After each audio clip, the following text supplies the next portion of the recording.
Hi everyone, and welcome back for another lesson. Now, as you've been watching our story, That's Life, you've probably noticed that there are different Englishes, different accents, like British English, American English, Australian English. Yeah, now you can often notice that from the accent. But we don't only notice the difference from the accent. There are also differences in vocabulary.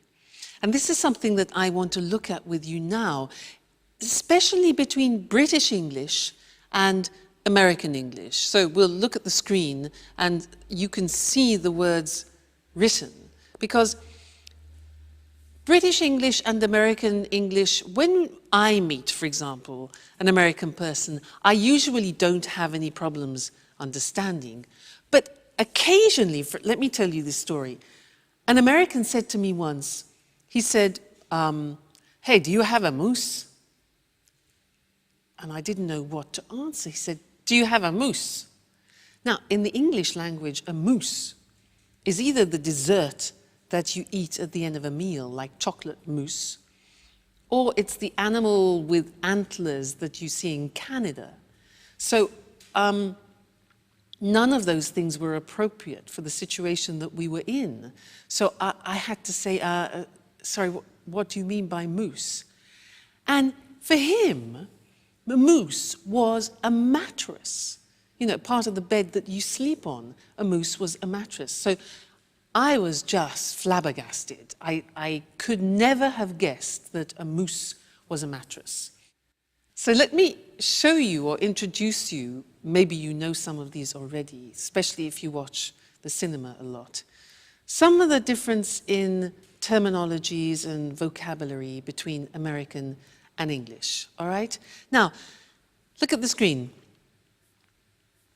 In British English, we talk about living in a flat, which is a small house in a condominium. So that's a flat. But the Americans tend to call that an apartment, all right? Then we in England have gardens, which are often attached to our houses or our flats. But in America, they call that a yard, all right? A yard. So in my backyard, you often hear. Then when you have rubbish, in England we put the rubbish in a rubbish bin, but in America, rubbish is garbage. So they put their rubbish in a garbage can. So rubbish bin, garbage can. If I say in British English, I'm going to town, the Americans will say, I'm going downtown.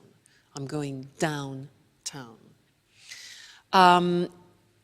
In England, walking along the streets, the part beside the street itself, beside the road, is called a pavement. But in America, that is called a sidewalk. Pavement, sidewalk. We put our cars in a car park, but in America, they call a car park a parking lot. Okay, parking lot. In Britain, we drive on motorways, whereas in America, you will hear the word freeway or highway, or even superhighway, all right? So motorway in Britain, freeway, highway in America.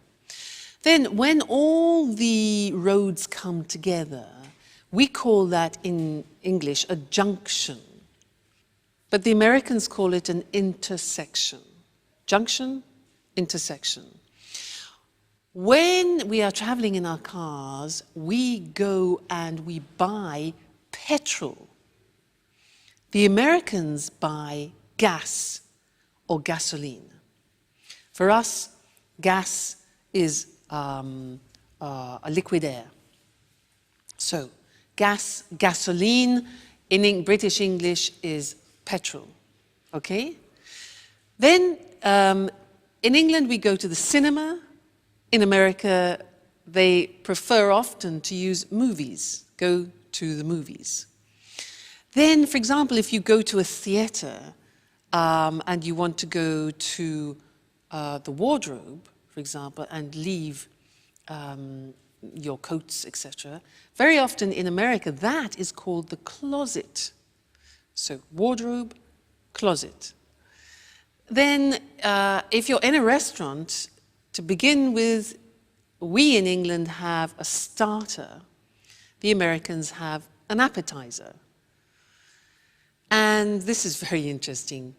When you take potatoes and you fry them, and for example, you have it with steak, in English, those are called chips. The Americans use French fries. Now, in English, when you have a bag, for example, at a party, if you're having an aperitif, we often have nuts and what we call crisps. Now, crisps are very thin pieces of potato, chopped up very finely, and then cooked, usually in hot oil, and put in plastic bags. Now, we call those crisps, but the Americans call them potato chips. So it's very confusing. For us, chips is what you have with steak, and the crisps are the things that you have in the bag, all right? And one more thing, in Britain we talk about summer, winter, spring and autumn, but often in American English you will hear autumn referred to as fall. So those are just a few examples of the difference between British English and American English.